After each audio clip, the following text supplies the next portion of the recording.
Hello, and welcome to Fungible Times, our podcast on all things Web3.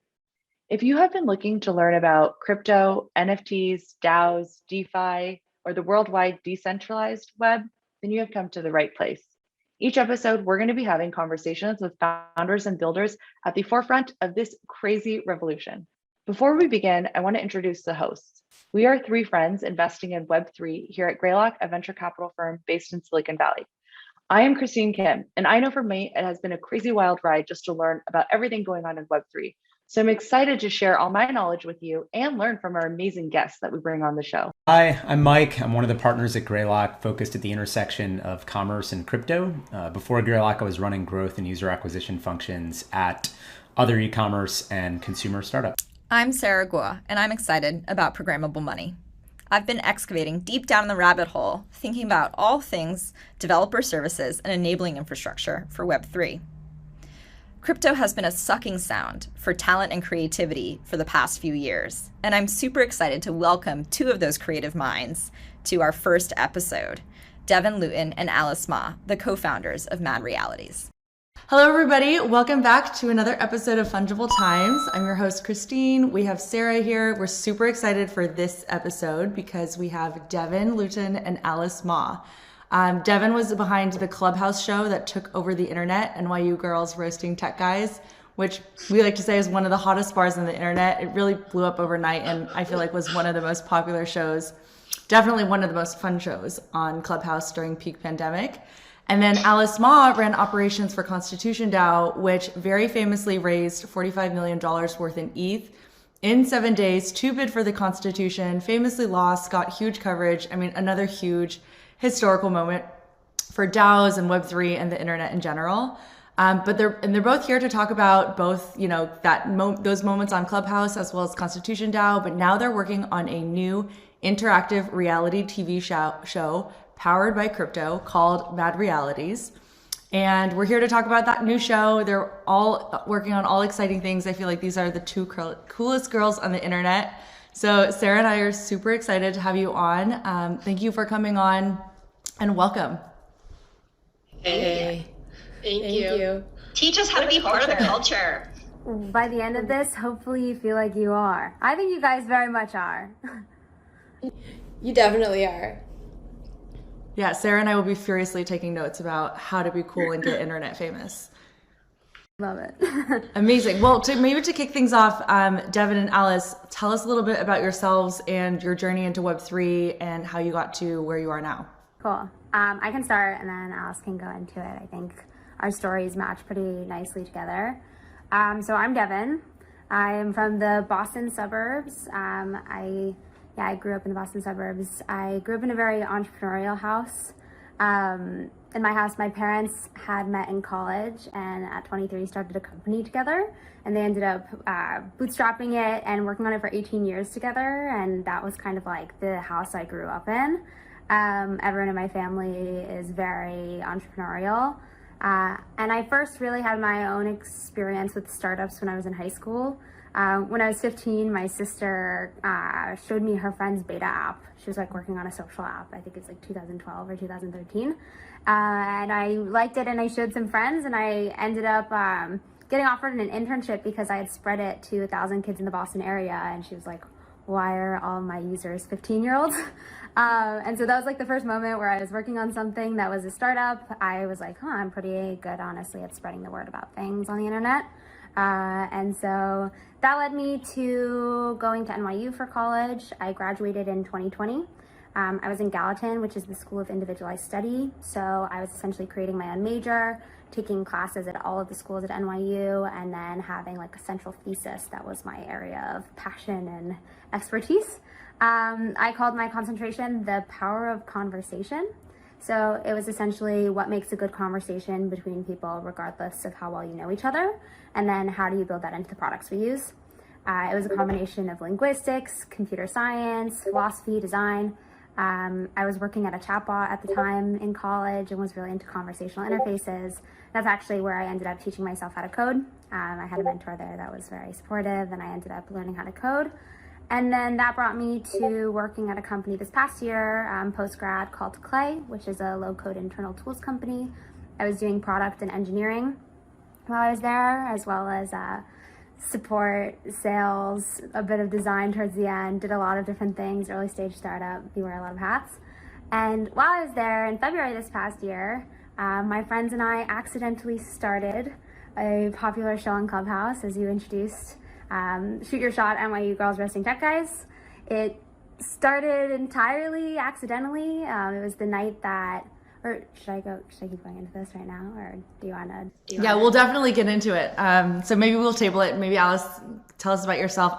Devin, I definitely want to talk about Clubhouse and its beginnings and all the highlights. Cool. Hey, I'm Alice. I grew up in New York State, and I went to school in California at Berkeley, where I discovered that nowadays on the internet you can just build anything from scratch, and it's honestly like really awesome the era of the internet we live in.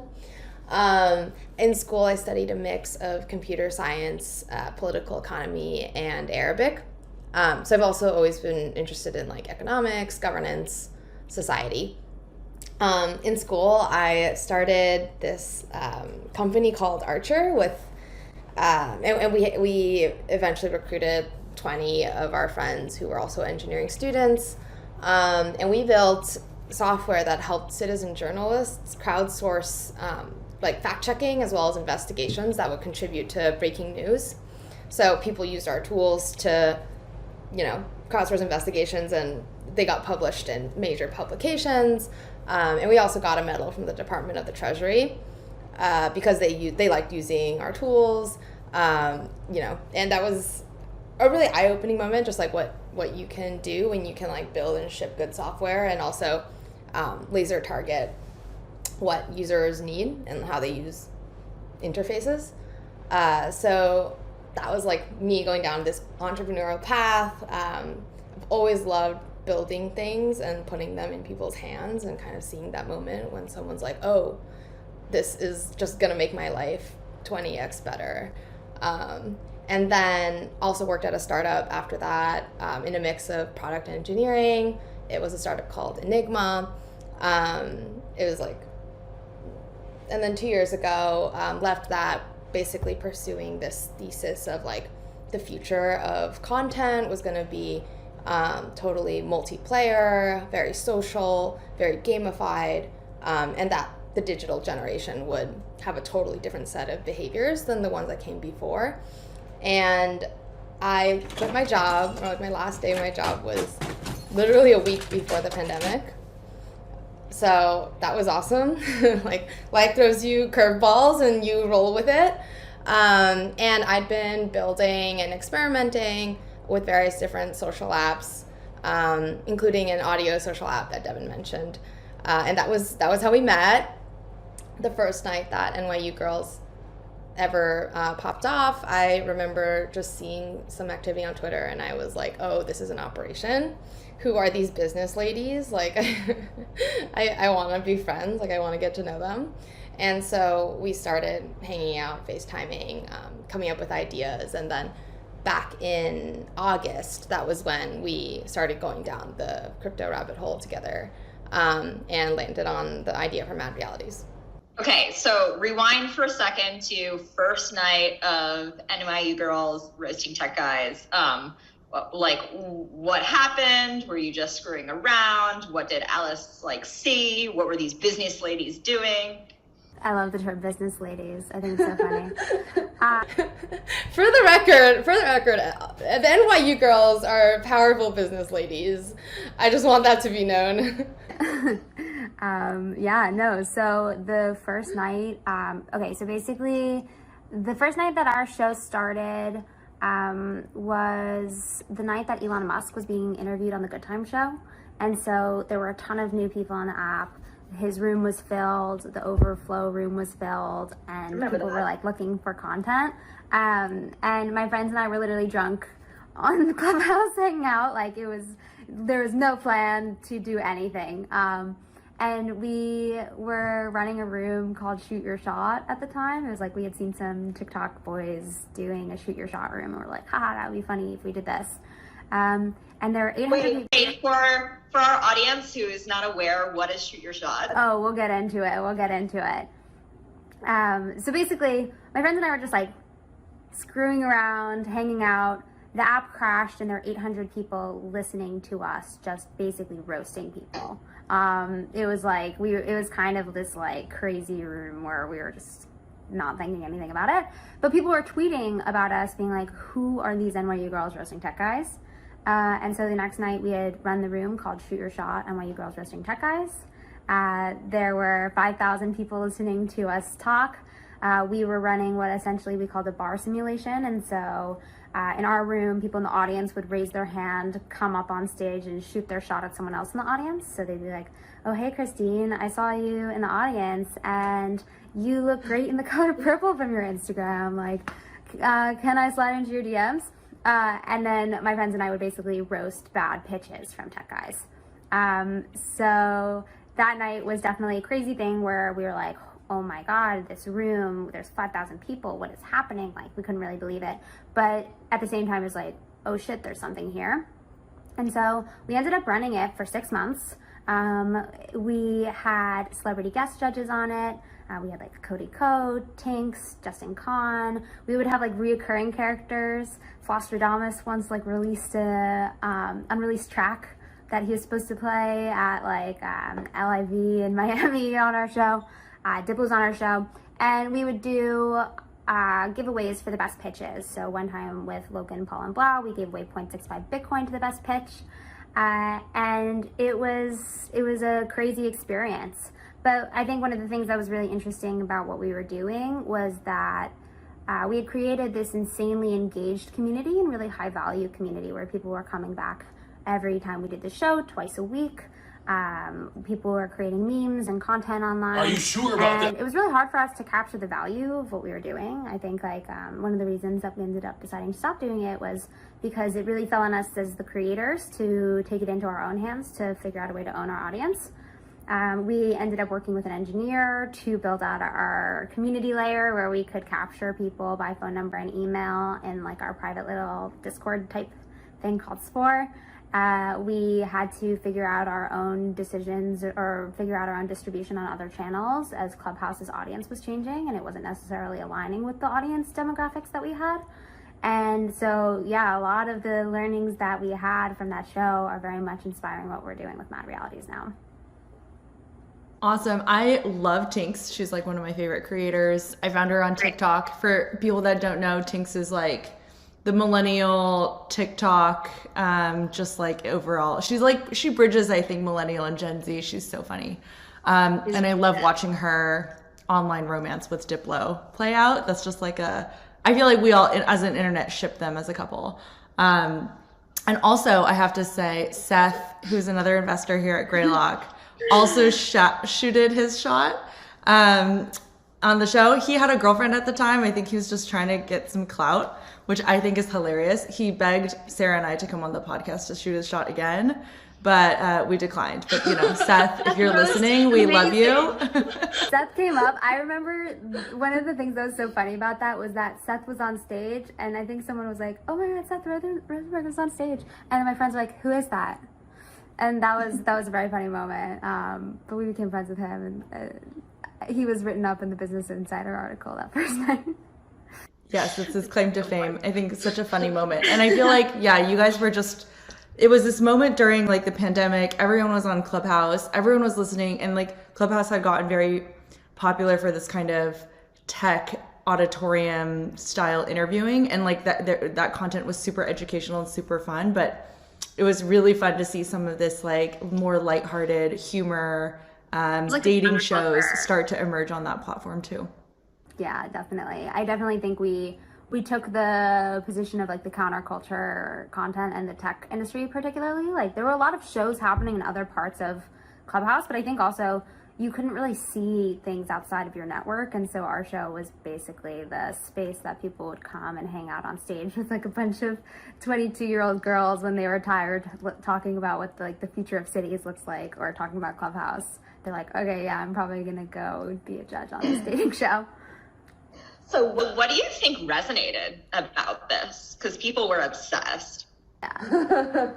Oh, there are People so being many me, learnings. but like, I think, I mean, I think I'm a pretty self-aware person, and I can recognize some of the things that were themes. In the beginning, we didn't know what it was. Like, in the beginning, we were hooked on the format. We were like, okay, this thing is great because you can come in at any time. It doesn't matter if you missed the beginning. You're able to jump right in. You could participate. There's this like emotional feeling of like, oh, maybe I get called on.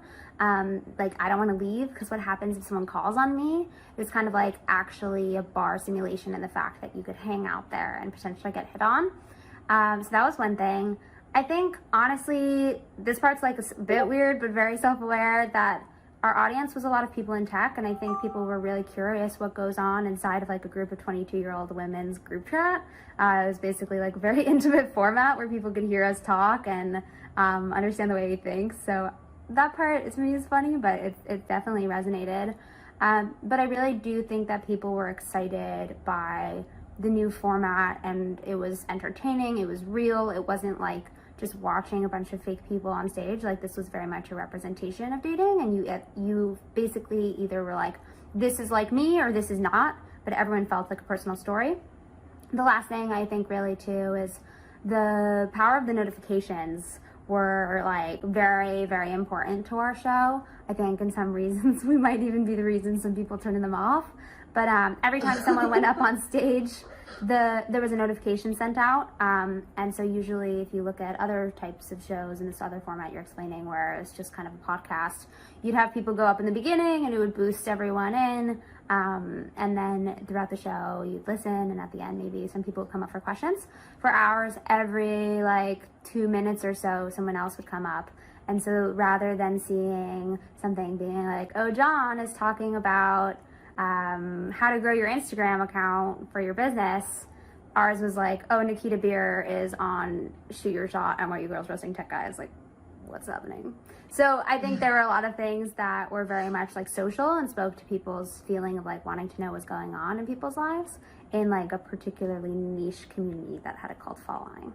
It's time to stop. I could literally, I've written like 15 pages on this. I'm like, I could talk about this for hours. There's like this simple take on it, and then I'm sure there's like actually a very deep thesis about like why these things catch on fire and why they become like, why they become huge internet moments. And I mean, there's like a power of the simp. Like it's so fascinating, like what's going on with Irene Dow, and people are like, it's just like a hot Asian model that's like NFTing herself, and it's like, no, there's kind of more than that. It's like this really layered, really complex thing. The funniest things on the internet are definitely the ones which like you just hear it and you're like, oh, that's funny on its own, that's hilarious, but then you like keep digging deeper, you like peel back the layers and you're like, oh wait, this actually makes so much sense, it has a lot of depth. I want to throw one more theory in the hat, which is that I think a lot of the big social networks or platforms actually started with something dating related as a niche, like Facebook was Hot or Not. And so I think for a lot of people who are just watching Clubhouse's rise from the side, myself included, it was like, wow, this is a networking use case, it's like, it's a networking use case that's starting. And then you see the first like dating show and it catches on fire and you're like, oh yeah, like nature is healing, that kind of feeling. It's a common theme in so many things. I mean, so many things that we're talking about today, with like the Clubhouse show to the Constitution piece, which I want to get into, to Mad Realities. And like even just at a macro level, if you look at what's going on with Web3, people have been working on NFTs and DeFi, for years, but it's so interesting to see like what are the moments that really bring the masses in. And I would give a lot of credit to like NBA Top Shot being that moment earlier in 2021 for a lot of people. And so it's simplistic, entertaining things. It's often rooted in things that I think you're totally right, Alice. There's a lot more complexity and depth to it. It looks entertaining. It looks like a joke. It could be dating on the surface. But those are the things that in our human nature are interesting to us and pull everyone in. Yeah, so Sarah and I really want to know about Constitution DAO as well. So let's shift gears up into that and talk about, one, let's explain that movement for the audience, for anyone that might not know, and kind of how you were involved. I would love to know more about that. Yeah, totally. I also want to just comment on that last part too, because it's also related to how I got into the whole area of Web3 or blockchain in general, which is back when Archer, that was like, we had like a Bitcoin analysis tool for citizen journalists, and we also had a proof of concept using IPFS as like a document directory for human rights researchers to resist censorship. And what's really funny about IPFS is if you think about what really drove adoption of it, a lot of it's related to like storing JPEGs of apes on the, you know, for like an NFT use case. And so I think that really does speak to media, like culture driving adoption. And that brings me a little bit to Constitution DAO, which I got involved in completely spontaneously. It was like 7 days of my life total. Well, it was essentially started as a joke, as a group chat on the internet. And we put together $48 million in 7 days via DAO to bid on a paper copy of the Constitution in this dramatic live TV showdown. And that is Constitution DAO. Okay, so most of us, when we like practical joke, for people who may not be as familiar, like, where did the money come from? How did you recruit people? Like, what happened? Yeah.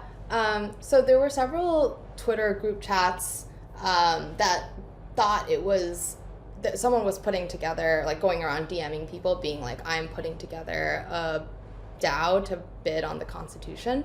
I think Start even like a second back about how there was one copy, like. Oh, yeah. How there's like 13 or something and there's one. I think that's a good part of the narrative. That's true.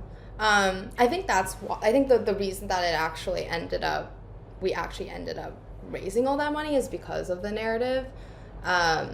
So basically at the time there were only like 11 known copies left over of the Constitution from the original printing. And this was the last one that was in private hands. And it was going on auction at Sotheby's to the highest bidder, which, you know, it's the kind of story, like, when I tell my family and friends who aren't involved in Web3 either, there's a copy of the Constitution in private hands going to the highest bidder to other private hands. They're always like, wait, what? That's allowed? Like, I thought documents like that should all basically just be in public museums. Like, why is that happening? And this is kind of what we're getting at too, with like sometimes the funniest things that also work really well are the ones that have this like surface level meme that's hilarious. Like, it's just when you say to someone, I'm buying a copy of the Constitution with my friends, with my internet friends, it's funny on its own. But then you start digging a layer deeper and you start getting to questions like, okay, well, why is it in private hands, and why is it going to the highest bidder, and do we actually want that? Like, as a society, do we want that, and what can we do about that? And so for a Constitution DAO, like, it's this multi-layered thing. Like, you know, on one hand there's this like National Treasure inspired Nicolas Cage meme because everyone's seen National Treasure, and there's something funny about like us conducting a heist almost, like we're like conducting a heist, intercepting it from private hands as a like degenerate group of internet friends. Like that's like a fun thing to be a part of. But then on a deeper level, I think it does kind of pull at some broader philosophical questions about like, should these kinds of public goods be in private hands, and how does the primitives of Web3 allow a group of people to organize in a really, really like shockingly fast way. I think like the thing that's the most shocking is that all of this was end to end 7 days from the first idea in the first person's head to the bid. And there's several aspects of that are interesting that we could dive into, but I think it was a proof point that like with these primitives, there's just unlocked a new world of potential. Yeah, and just for the funnies to explain a little bit about the mechanics of this as a former contributor to Constitution DAO. Yeah. Like this was and you should talk about like what happened in the marketing effort as somebody who's leading operations, but it was something that really blew up as a narrative across different social networks and group chat. Like, you know, if 2019 was like the year of the meme and 2020 was the year of NFTs, I feel like 21 was the year of the group chat. Yeah. Find out about 22, but it was people talking about this incredible narrative over the internet and saying like you can contribute, like you need a crypto wallet and some Ethereum and like join the party, we're going to own the Constitution. And I think that was like an incredibly compelling idea to people who could anonymously or not be part of a movement. But you weren't just a contributor, like or a capital contributor, like how'd you get involved? I didn't, or we didn't have anyone leading operations, and I was just one of the team members on this. I literally saw, or I remember that that day at lunch, I was having lunch with my friend Tina, and we had seen someone tweet about this, like, it was actually kind of a joke. It was like a screenshot of, I'm putting together a bid to buy the Constitution, and then the person was like, okay, wait, we need to stop all the DAO people. We need to pause and figure out what's going on. Like, is this real? And me and Tina, and she's also an engineer, we're both engineers, we basically pulled that up at lunch. We're like, haha, this is really funny. Like, what is going on the internet? But also, this is interesting. It's like, how would you bid for an item in the real world and then figure out whether or not it succeeded? Like, how would you end up trusting that the end result was accurate? We were actually talking about like doing a little hackathon project together on like building like a way to like have an oracle about real world events for like NFT auctions. But then later that night, I think she had posted it in one of her group chats or started talking about it with her internet friends, and then they like pulled me in, and then I was like in this group chat with like 20 other people, and there was already a Discord server running, and you know, I think that first night people were like, okay, there's a lot of energy here, there's something here that makes sense, there's a narrative that we care about, but it was extremely unclear that it was like we would have given ourselves the odds of like 1% chance of success. And so that's how we got started. One of the interesting things, if you weren't familiar with crypto and Web3, is like you could just be like, I don't understand. Like, crowd fundraising has existed for a while, right? You can collect money on the internet and send money on the internet prior, but I think one of the things that really struck me about this entire effort was that there are really interesting things that can happen when you have a community that's like open to experimentation, right? There needs to be some sort of early adopter crowd. And then there are mechanisms for, and like clearly the crypto world is still figuring this out, but there are mechanisms for building trust and then like allowing for, you know, governance or the ability for a group to make decisions, right? So like, you know, if, despite your many internet friends, I feel like if Constitution DAO was just Alice or just Tina or just one person saying like, I'm going to do this, like, I think the likelihood of a huge number of people saying like, have my $40+ million feels lower.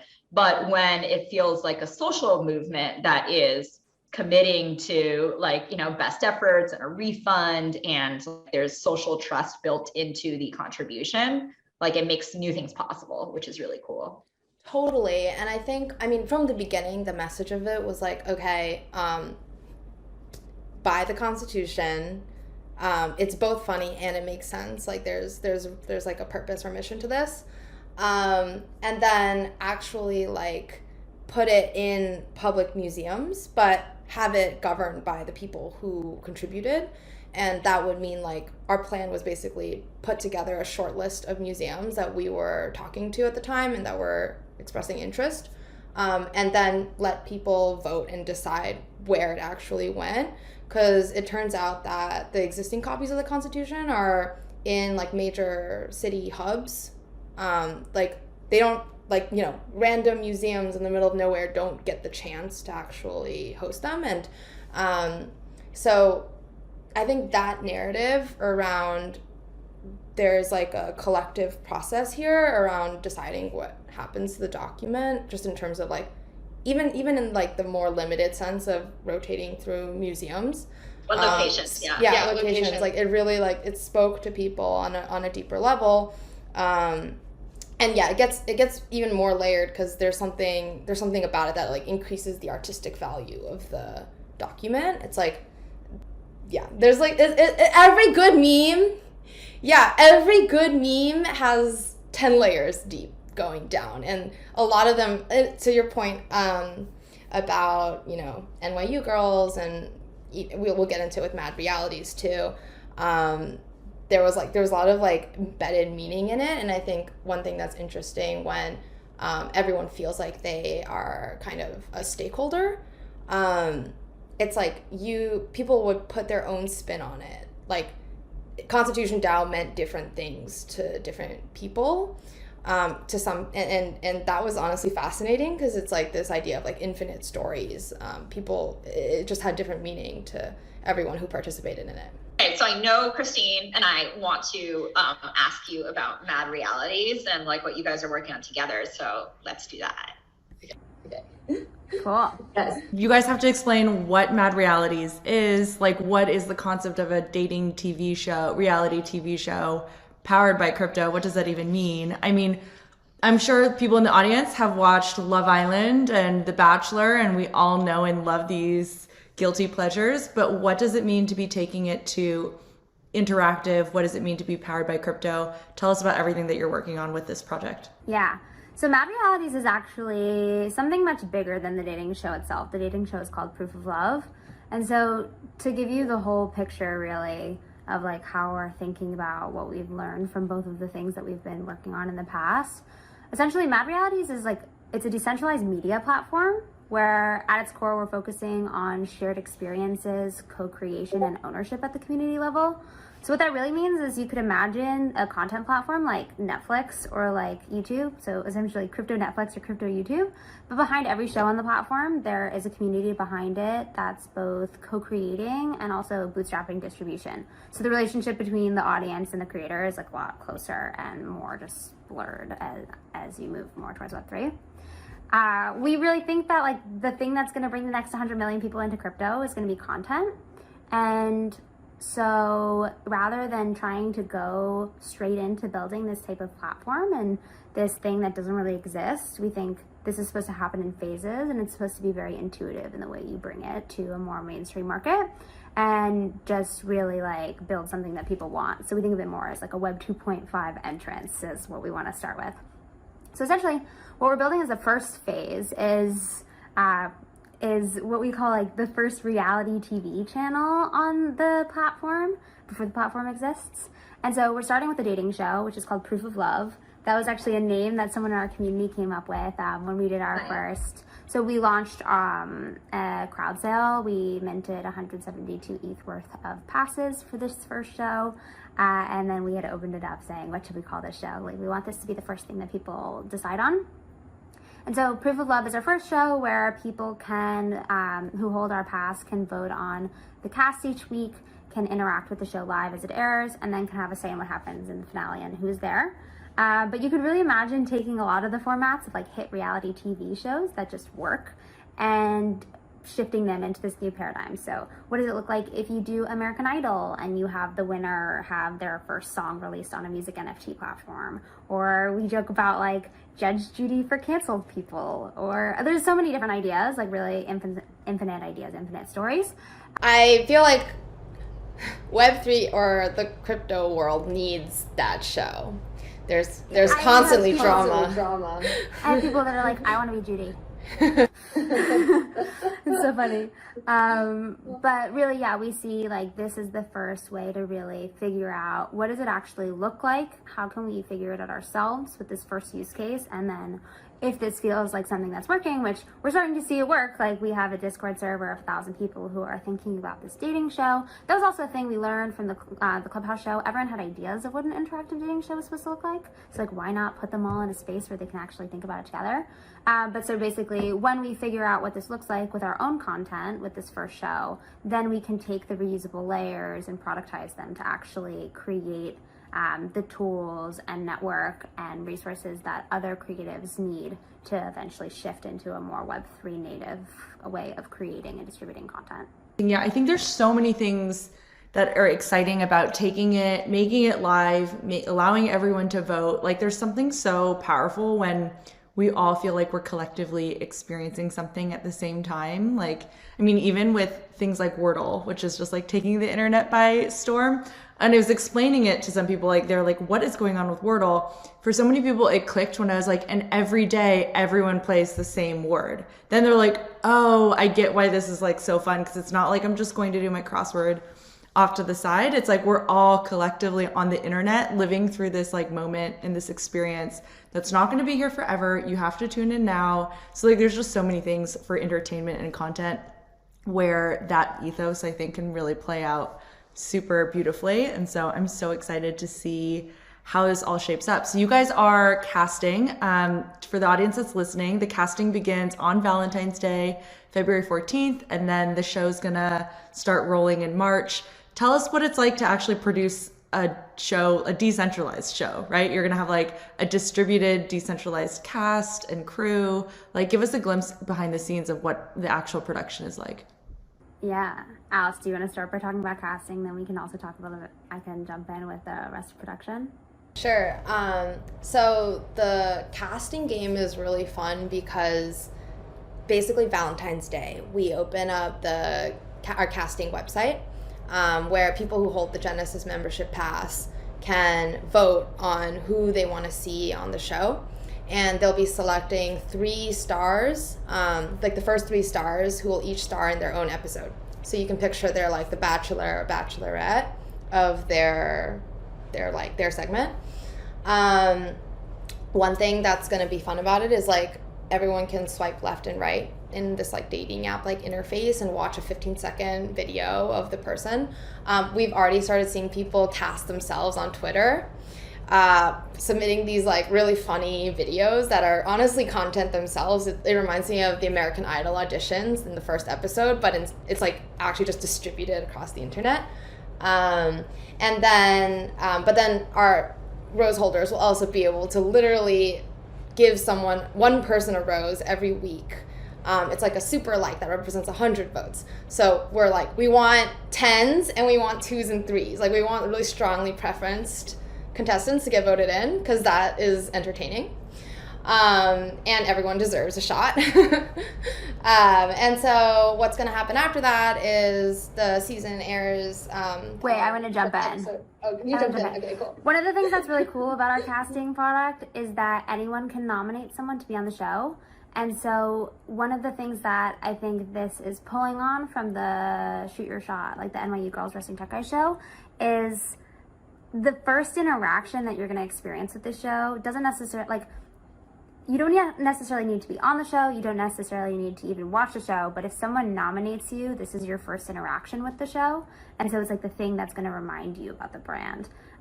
But so essentially, yeah, anyone can nominate their friend to be on the show and people can upvote that nomination, or the ticket holders will be able to swipe in this like dating app UI on who actually makes it on. But we want this to be essentially like an internet-wide challenge where people starting in New York and in the crypto community really are nominating their friends on Twitter, Instagram, TikTok, in person. And it's kind of that thing where it's like, should I do it if people are actually telling me to? And so that's what Alice was getting at, where it's really funny. Like, we haven't even launched this game yet and people are starting to campaign to be our host on Twitter. It's all organic. And I think that's pretty cool that once you start to feel like people are down for this thing, then people are like, yeah, I'm going to make some content. This is funny. And so we're really excited for that first thing because it's going to be so funny to watch all these people like auditioning in these modern day versions of the auditions. To think about some characters to nominate for you guys. I definitely have those zany friends in my group that I'm like, Everyone has one. man, if there was just, there's so many, you know, where like some drama is going down or some funny conversation is happening. I'm like, where is the reality TV camera crew? Because this just needs to be captured.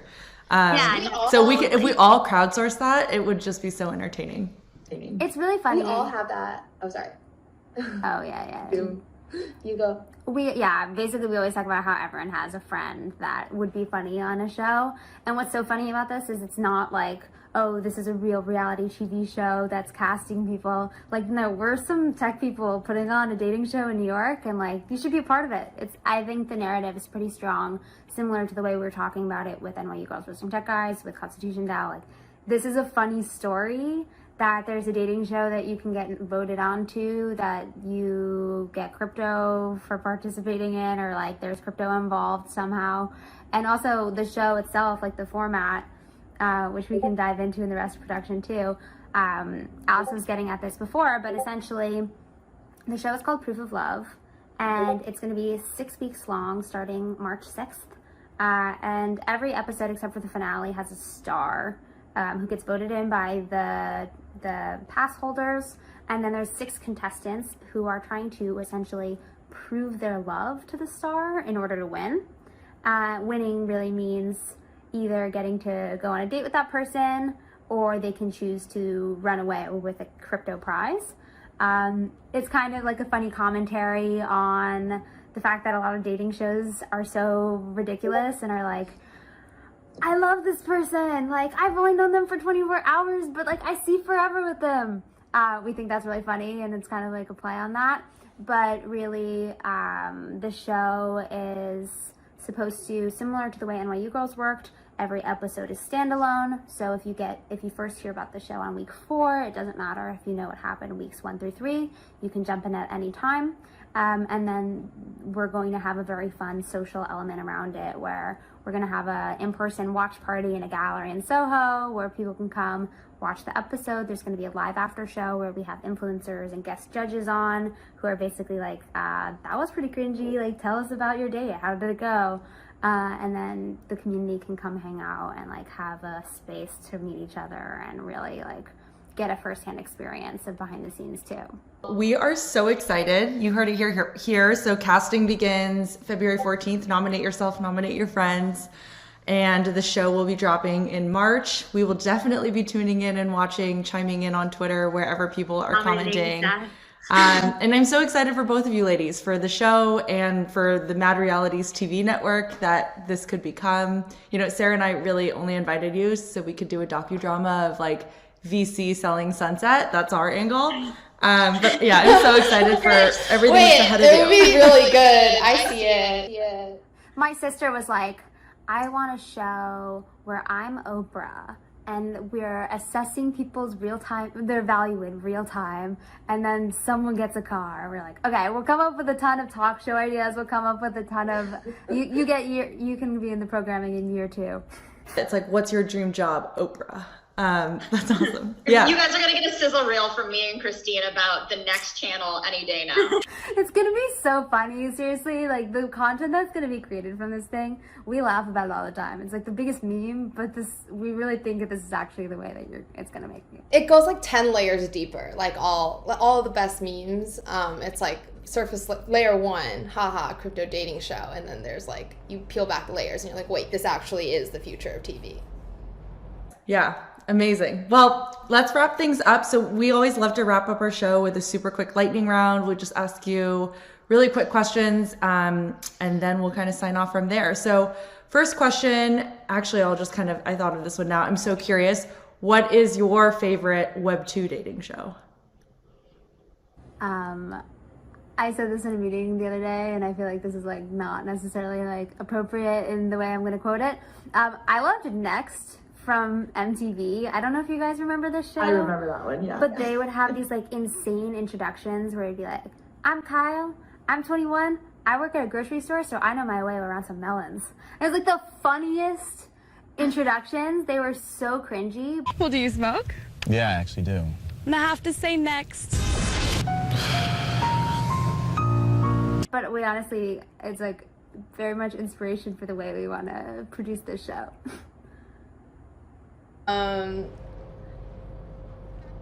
Nice. Mine is honestly like fan fiction. My favorite is like when people write fan fiction shipping characters.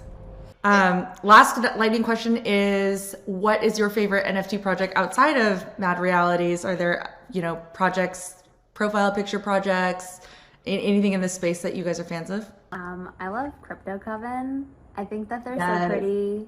I'm really sad that I sold some of mine early.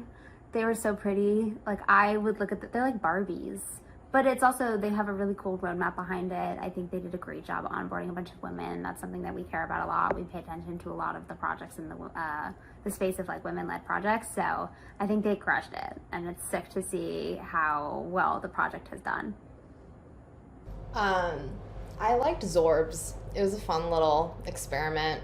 I think I just like that they got a little creative with it. Like it's a different color in everyone's wallet, so you feel this attachment to your own Zorb, or like it's your spirit animal or something.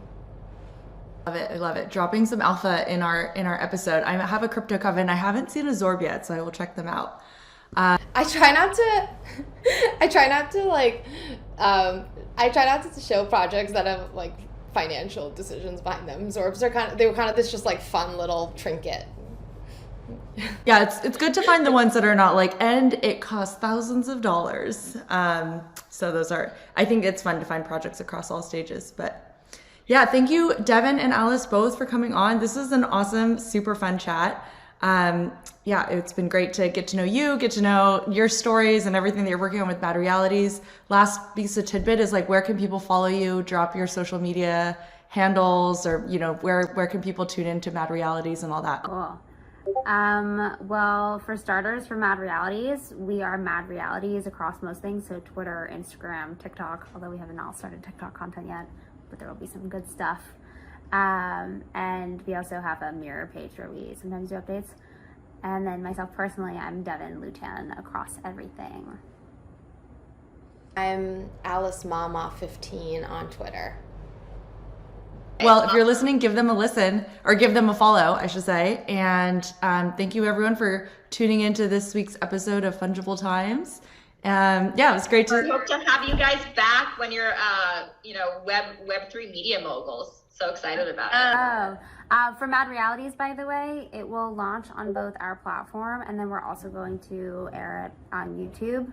So you'll be able to watch it on either. When you watch it on our platform, there's like a second screen for interactivity that we'll have for ticket holders, but you can watch it live on both the YouTube Mad Realities platform, and then it will exist on the internet after. Cannot wait. So I'm definitely putting a countdown for that, booking it in my calendar. Awesome. Well, until next time. Bye, everyone. Okay, cool. Great to meet you. It's 5:50 something and it feels empty inside.